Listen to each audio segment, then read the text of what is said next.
ఓం అస్మద్గురుభ్యో నమః. శ్రీమతే రామానుజాయ నమః. యో నిత్యమచ్యుతపదాంభుజయుగ్మరుక్మాం వ్యామోహతస్తతితరాణి తృణాయ మేనే. అస్మద్గురోర్భగవతోస్య దయైకసింధో రామానుజస్య చరణౌ శరణం ప్రపద్యే. కాశ్యపాన్వయ సంఖ్యాతం నారాయణపదాశ్రితం శ్రీమన్నారాయణం వందే యతీశ్వరశ్రియాజుషం. ప్రియ భగవద్బంధువులందరికీ ఆచార్య మంగళాశాసనాలతో మన గోదాదేవి అనుగ్రహించినటువంటి తిరుప్పావై పాసురం అనుసంధానంలో మనం 13వ పాసురానికి చేరుకున్నాం. ఈ యొక్క 13వ పాసురంలో ఆ యొక్క గోపికను వర్ణన కూడా ఎలా ఉందో అమ్మ ఈ యొక్క పాసురంలో చెప్తుంది. మనం మొదటిగా పాసురాన్ని అనుసంధిద్దాం. నీలాతుంగస్తనగిరితటే సుప్తబుద్ధోద్య కృష్ణం పారాద్యం సంస్కృతి శతశరసిద్ధమత్యాపయంతి సోచ్ఛిష్టాయాం స్రజనిగళితం యాఫలాత్కృంత్య భుంక్తే గోదా తస్యే నమయిదమిదం భూయ ఏవాస్తు భూయః. పాసురం అనుసంధానం. పుళ్ళిన్వాయ్ కీండానే పొల్లావరక్కనై கிளிக்கிழிந்தானை கீர்த்திமே பாடிப்போய் பிள்ளைகள் எல்லாரும் பாவைக்களும் புக்காரும் வெள்ளி வியந்து வியாழ முறங்கித்தூ புள்ளும் சிலம்பினகான் போதரக் கண்ணினாய் குள்ளுக்குளர குடைந்து நீராடாதே பள்ளக்கிடத்தியோ பாவாய் நீ நன்னாளாள் కళ్ళం తవిరిందు కలందేలో రెంబావాయ్. ఈ యొక్క పాసురం యొక్క మనం గేయ రూపకాన్ని మనం తెలుసుకుందాం. పడకలో నింకను పవళించియుంటివాం లేలెమ్ము చెలియరో లేచిరాగదవమ్మా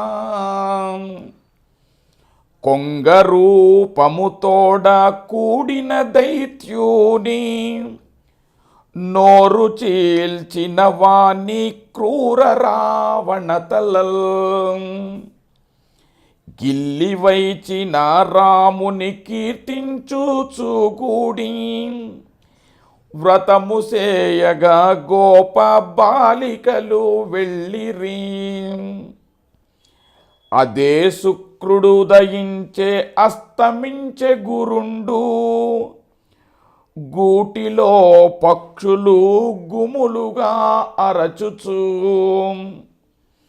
బయలుదేరెను దిశలు పరికించి చూడుమా నీరజమ్ముల వంటి నేత్ర సౌందర్యము లేడి కన్నుల వంటి దృష్టి సోయగము కలిగి పల్చక్కగా కానిపించెడు కానా చందనపు బొమ్మల అందమ్ము కలదాన ఈ మంచి దినమున నీవు మాతో చేరి భగవద్గుణానుభవాన్ వాహిని లహరిలో ఈదులాడ ఇట్టులింక ఇంకా నిద్రింతువా లేలెమ్ము చెలియరో లేచిరాగదవమ్మా లేలెమ్ము చెలియరో లేచిరాగదవమ్మా. ఈ యొక్క పాసురంలో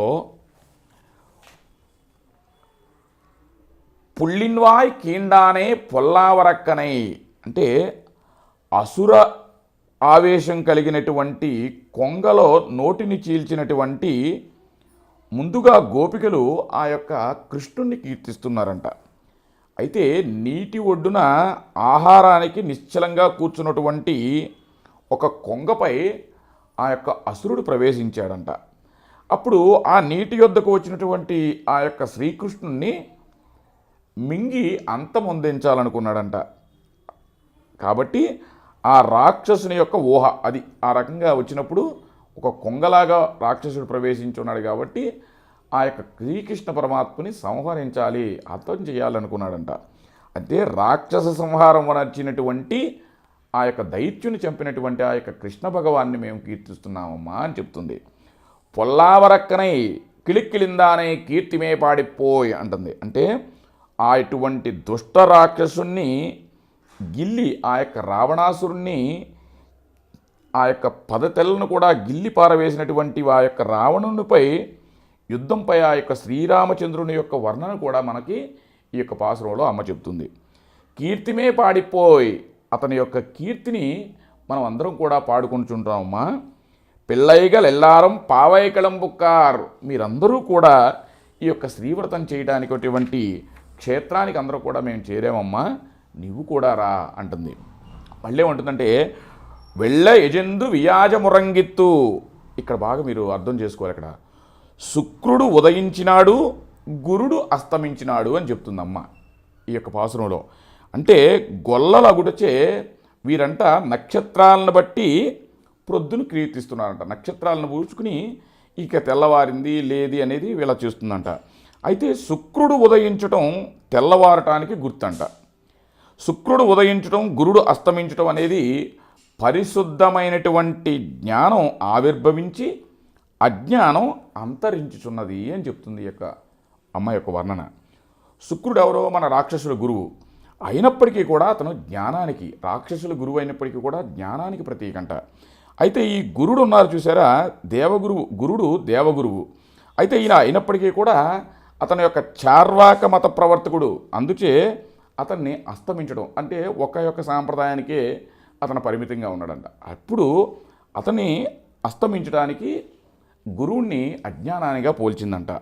అంటే మనం ఆచార్య మూలంగా భగవత్ జ్ఞానాన్ని, ఉపదేశాల్ని మనం పొందాలి. ఆచార్యుని ద్వారా మనం వారి యొక్క అడుగుజాడల్లో, వారి యొక్క మంత్రోపదేశంతో మనం భగవత్ విషయంతో కూడినటువంటి జ్ఞానాన్ని మనం పొందాలి. ఆ జ్ఞానం పోయి అజ్ఞానం ఆవరించేటువంటి దుష్కాలం మాకు ఇప్పుడు ఆవహిస్తుందమ్మా. ఇట్లు కాల ప్రభావంచే పోతున్నటువంటి జ్ఞానం నశించిపోయి అజ్ఞానం విజృంభించక ముందే నువ్వు వచ్చి మా యొక్క గోష్ఠిలో చేరు అని చెప్తుందనమాట. అలాగే పుళ్ళుం సిలంబినగాన్ పుల్లరయన్ కోయలిల్ వెళ్ళే వెళసింగన్ పేరరవం కేటిలయో, అంటే పక్షుల యొక్క ధ్వని చేయుచున్నవి. అంటే ఆచార్యులు జ్ఞానులగు వారు మేల్కొని అనుభవాన్ని ఆపుకొనక తన యొక్క వాక్ రూపంతో భగవద్ విషయాలందరికీ కూడా ఆచార్యులు చెబుతూ ఉన్నారంట. అట్లాంటి పలుకుల్ని మేము వినటానికి మేము వెళుతున్నామమ్మా, నువ్వు కూడా చేరు. అలాగే పోదర కన్నినాయ్, అంటే తామర పువ్వుల మధ్య తుమ్మెద ఏ విధంగా అయితే ఉంటుందో అట్లాంటి కన్నులు కనిగిలేదానా. ఆ యొక్క శ్రీమన్నారాయణమూర్తి యొక్క పాదాలే మనకి తామర పువ్వులు. వాని యందు నిత్యం నివాసం ఏర్పరచుకుని దాని నుండి మనం ప్రసరించే మకరందాన్ని పానం చేసేటువంటి తుమ్మిదల వలె జ్ఞానం అనే ఒక తామర పువ్వు తుమ్మిద వంటి కన్నులు కలదానా.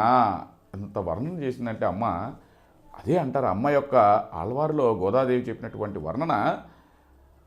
ఆమెని ఆళ్వారులోనే అతి ముఖ్యంగా పెట్టారంటే పామరులను సైతం కూడా, ఏమీ తెలియనటువంటి వారు కూడా ఆ యొక్క భగవంతుని యొక్క గుణానుభవానికి తెలుసుకుని ఆ యొక్క పరమాత్మలో యొక్క అనుగ్రహం పొందడానికి చెప్పిందనమాట.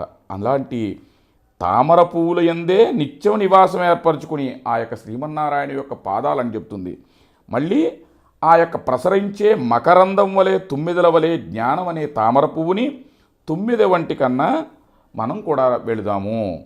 కుళ్ళుక్కుడగుడైందు నీరాడాదే పళ్ళక్కిడతియో, అంటే చల్లగా చల్లబడినట్లు మునిగి స్నానమాడకుండా పాన్పుపై పడుకున్నా ఉన్నావా. ఈ చల్లలో, ఈ చన్నీళ్ళ స్నానంలో ఎందుకు, ఇంక నేను వెళతాం ఎందుకులే అని అలాగే పడుకుని ఉన్నావా. కళ్ళం తవిరిందు కలందేలో రెంబావాయ్, కపటాన్ని వీడి, అంటే పడుకోనట్టుగా చూస్తున్నట్లుగా కపటాన్ని వీడి నువ్వు మాకు ఒక భాగవత గోష్ఠిలో చేరి ఆ యొక్క శ్రీరామచంద్రుని ఆ యొక్క కృష్ణ పరమాత్ముని ఇద్దరినీ కూడా ఈ పాసురంలో అమ్మ వర్ణించి స్వామి యొక్క కృపా కటాక్షాలు పొందుదామని ఆ యొక్క గోపికని లేపుతున్నారనమాట. కర్కటే పూర్వ పల్గుణ్యాం తులసీం కారణోద్భవ ప్రాణ్యే విశ్వంభరాంగోదాం వందే శ్రీరంగనాయకీ. ఆండాళ్ దివ్య తిరువడిగలే శరణం. జై శ్రీమన్నారాయణ.